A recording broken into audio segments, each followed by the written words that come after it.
Yeah. Anyway, all right, I better get ready here. We're arriving any minute. All right, good talking. Thanks, Mike.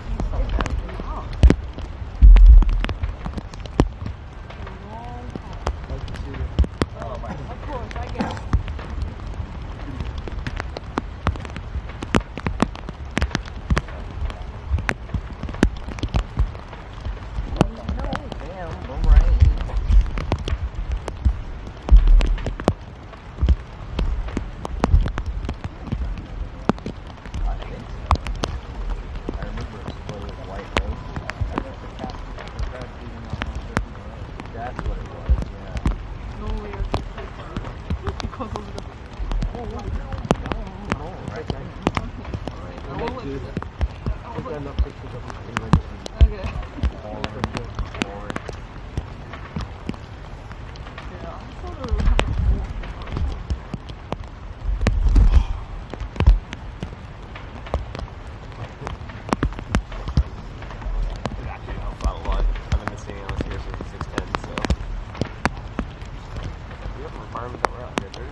Well, it's a self-imposed thing. Like, there's not where written that it's 30 months prior, but it's just like the foundation. That way you get our spot, just do the message early, stuff like that. Make sure our equipment's good to go, all this stuff like that.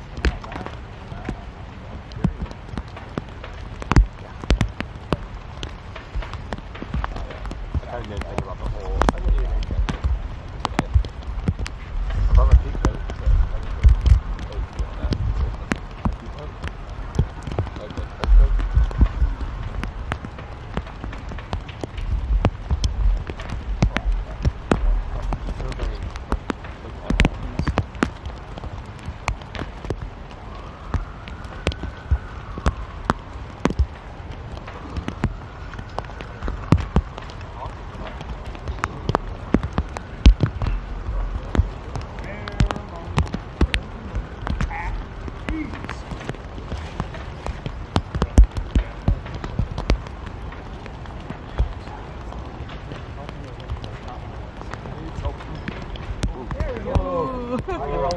Do it again. Turn that up. What did you do there? F22 and 2,000 shutter speed.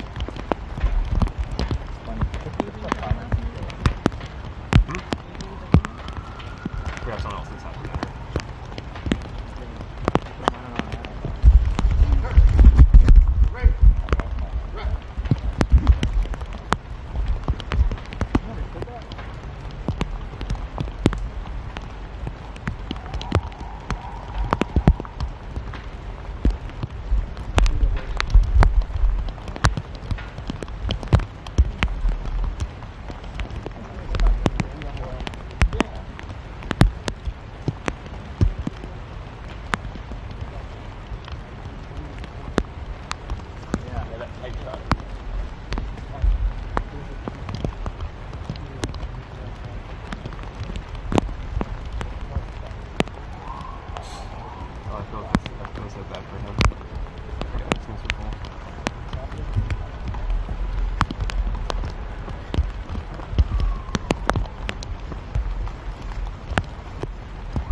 President of the United States and First Lady Melania Trump, accompanied by the Crown Prince and Prime Minister of the Kingdom of Saudi Arabia.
Well, thank you very much, everybody.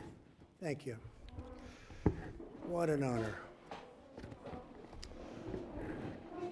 Well, this is a very special occasion, and it is indeed my honor to welcome to the White House a great friend and a man of leadership, vision, courage, and strength, His Royal Highness Crown Prince Mohammed bin Salman of the Kingdom of Saudi Arabia. And we had a big day today, a very big day for both countries.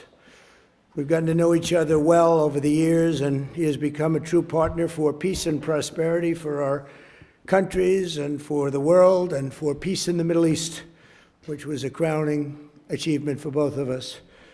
And I just want to say that Crown Prince Mohammed, we're delighted to have you with us at the White House. Very special, very, very special.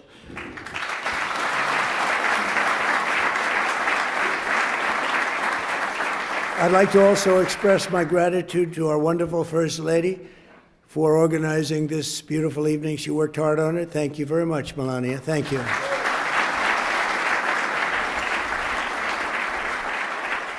And we're pleased to be joined as well by Vice President J.D. Vance and his magnificent wife, Usha. Thank you. Thank you, J.D.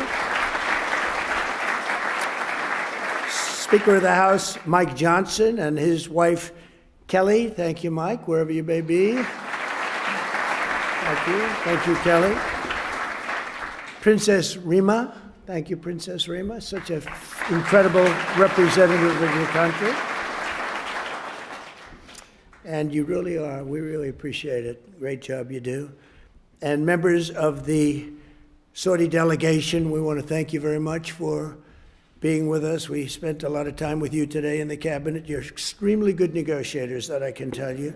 So I want to thank you. And we have so many other unbelievable dignitaries. I won't talk too much about you because we'll be here all night. This room is loaded up with the biggest leaders in the world, business, sports. You know, my son is a big fan of Ronaldo, wherever Ronaldo is here. Ronaldo. And Barron got to meet him, and I think he respects his father a little bit more now, just the fact that I introduced you. So I just want to thank you both for being here. Thank you very much. Really an honor.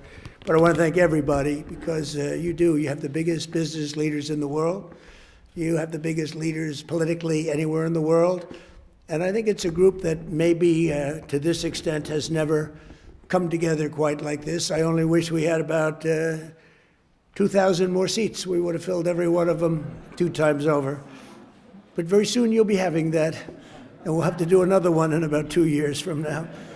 But we really do. We appreciate it very much. It's a special privilege to welcome His Royal Highness to Washington this year as we mark the 80th anniversary of the first meeting between U.S. President and a Saudi king. 8 decades ago in 1945, President Franklin Delano Roosevelt met with the Crown Prince's own grandfather, the founder of the Saudi Arabian incredible country, and that was King Abdul Aziz on the deck of the U.S. Navy cruiser, and a beautiful one at that, and it's become known for that meeting all over the world.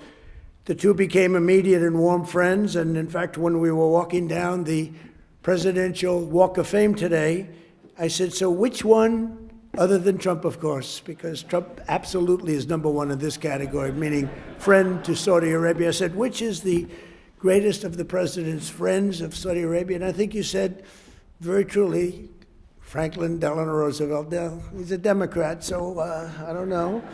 But I understood it, and it's true. He was a great friend, and right now you have the best friend you've ever had. But ever since, our countries have been enduring partners, and together this evening, we're making that partnership closer and stronger than ever before. And we've never had the relationship, our countries, like this. We had four great years, but things happened today, and documents were signed, and we went through a lot during the first 9 months. And we have a very different Middle East than we had when I first came into office, like I would say day and night. As I saw during my wonderful visit to the kingdom in May, with the Crown Prince's help, Saudi Arabia has made extraordinary strides and grown into an economic engine and really a modern day miracle, an amazing transformation, and all for the good. This opening up of the new avenues of cooperation between the United States and Saudi Arabia is really unprecedented. And on that trip, Saudi Arabia announced that it will invest an incredible $600 billion. That means jobs. That means jobs. It's also good for your companies, but I'm only interested in the jobs for your country. I'm not interested in the profits, but I guess the profits are there too. But $600 billion in the United States. And today I said, any way you can up that? And he said, I am going to up that to $1 trillion. So he's investing $1 trillion into the United States. And when I was in Saudi Arabia, he looked at me, and I've used his name all over the place because he was the first to say it, but a lot of people have said it after. He said, 1 year ago, we thought your country was dead. And now you have the hottest country anywhere in the world. We are the hottest country anywhere in the world right now. So I want to thank you for giving me one of the most effective lines that I have. And I quote you, and I quote some others, but I always put you up at top. But many people have said that. This week, we're also signing exciting agreements on civil nuclear energy, critical minerals, and artificial intelligence, numbers that nobody's ever heard of before.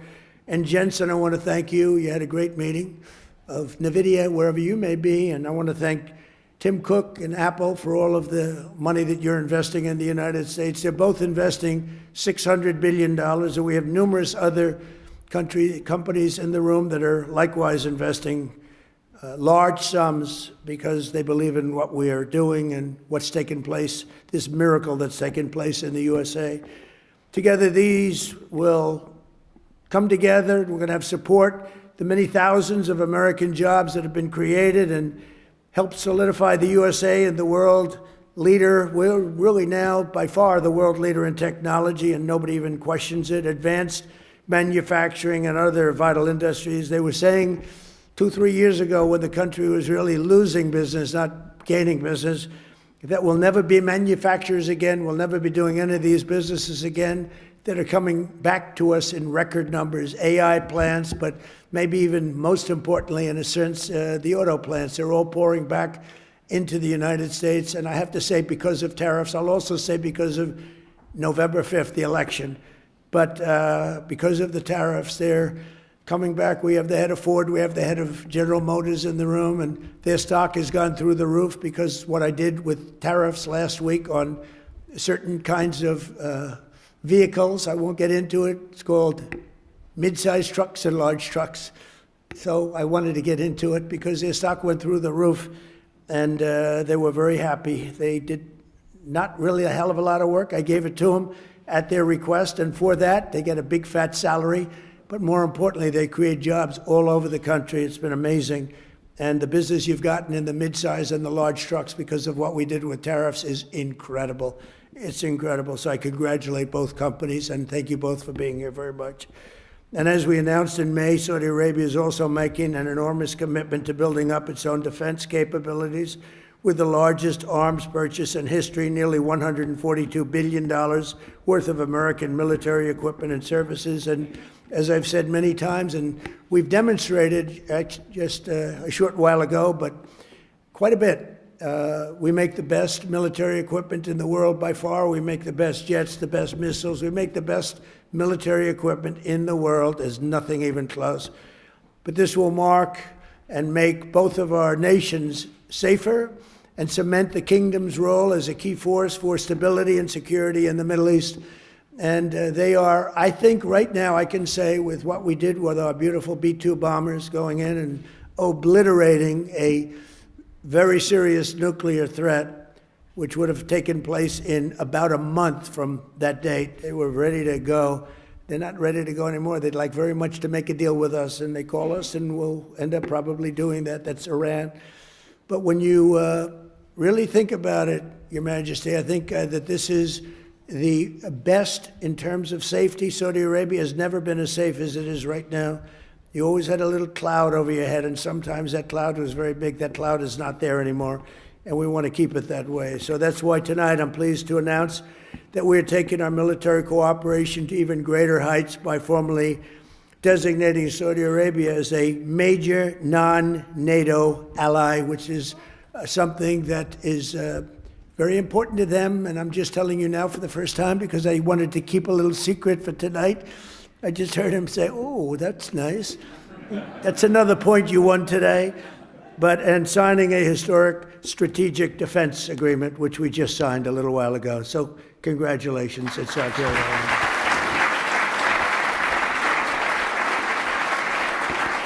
A stronger and more capable alliance will advance the interests of both countries, and it will serve the highest interest of peace, and we all share in peace, and we've never had and been so close to truly everlasting peace in the Middle East. All my life I've heard, oh, peace in the Middle East, but it'll never happen. We did it.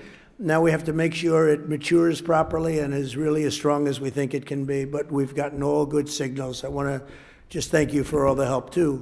I want to thank the Crown Prince for the role he played in the transformational peace deal that was achieved last month, and so many of the other things that happened to end the war in Gaza. Gaza, while it looks a little bit messy, it has for many, many years, I will tell you, many decades, but it's getting very close to being perfected, and people are shocked. And even the great experts that have gone around criticizing badly every country and every president and everything, they're all saying that what's taking place in the Middle East is a miracle. They're just calling it a miracle, and we're going to make it a miracle, and we're very close to doing that. But as you know, all of the living hostages were returned to their families. We got all 20 out of 20. And likewise, this sounds terrible, but the parents of the dead people, young men, mostly young men, almost all young men, they wanted those bodies back as much as the parents of the living. The parents of the living would do anything to get their boy back, and they got him back. And the parents of the dead wanted them just as much. It almost seemed as though they wanted them more. And today, through the efforts of Steve Witkoff and Jared Kushner and Marco Rubio and everybody worked together. We worked so hard together. 2 more bodies were brought back, and we're up to almost the full count. I think we're too short right now, and a lot of work has been done by Hamas. And a lot of people said they wouldn't be doing that, but they did do it. And the bodies have been delivered to the families, to the mothers, to the fathers. And at least they can be in peace. It's amazing. It was a miserable period of time. We have 2 more to go, and I think we'll be getting them also. Not easy. That was not easy. Not an easy situation. I've met with many of those parents, and what a time they've had. But we also want to thank all of the people living in Gaza, the residents of Gaza, and they've, as you know, begun to move back to their homes, and a lot more safety. They said today a lot more safety than they've ever had before. It was a rough neighborhood, to put it mildly, and a lot of progress has been made with respect to Gaza and just about everything else we touch. Just yesterday, the United Nations Security Council formally adopted my peace plan and officially endorsed the Board of Peace. This is a board like no other. It will have the heads of major countries, I think all of the major countries. I hope Your Highness will be on the board. You'll accept, I hope. But the Board of Peace will be something that's never even been thought of before. And it's covering Gaza, but it'll end up covering large portions of the world. And I was honored to be chosen the chair of that Board of Peace, and I think you'll see something that nobody's ever seen before in terms of the status of the board. There will never be a board like the board that we're going to be announcing. Everybody wants to be on the board, and it'll end up being quite a large board because it'll be the heads of every major country, and the United Nations passed it. I guess unanimously, you can say. China, which was against it, took a pass. Didn't vote against it, and Russia, which was against it, didn't vote against it. So we appreciate it because one negative vote and it doesn't happen. So people were shocked to see that it was approved, and that was a great honor. It's a great honor for me, I will tell you. I think it's something like nobody's ever even imagined. So it's called the Board of Peace, and watch for it because it's going to do some fantastic things. And I know we're both deeply committed to an enduring ceasefire. It grows into the beautiful, lasting peace, and we've got things going at numbers and far ahead of schedule that nobody thought was possible. So, Your Royal Highness, just as my predecessors and so many of the people that you know and love from a long time ago, they bonded with the U.S. and Saudi relationship, which was forged 80 years ago. You and I are strengthening and renewing the alliance, I believe, to levels that were far greater than what they had even 80 years ago, frankly. And we pray that we will be celebrated by our own descendants some days for this incredible relationship that's been built between the United States of America and Saudi Arabia. Someday they maybe will talk about us as being 2 wonderful men. Forget about great. Wonderful is okay. But 2 wonderful men that did tremendous work for their countries, and that bond is very important. Our friendship and blessings to America, to the Kingdom of Saudi Arabia, and to the world stand out and will always stand out to me. So I look forward to working with you, and we'll be here for 3.25 years. For the Trump, that's like an eternity. You know, for somebody else, that doesn't sound long, but we love doing it. We love, we have an expression, make America great again, and that's what we're doing beyond what anyone even thought possible. So I just want to thank you for being a very big part of it. And I want to thank you for a 1 trillion investment and contribution toward our country. That's a lot of jobs. Thank you very much. Thank you. Please.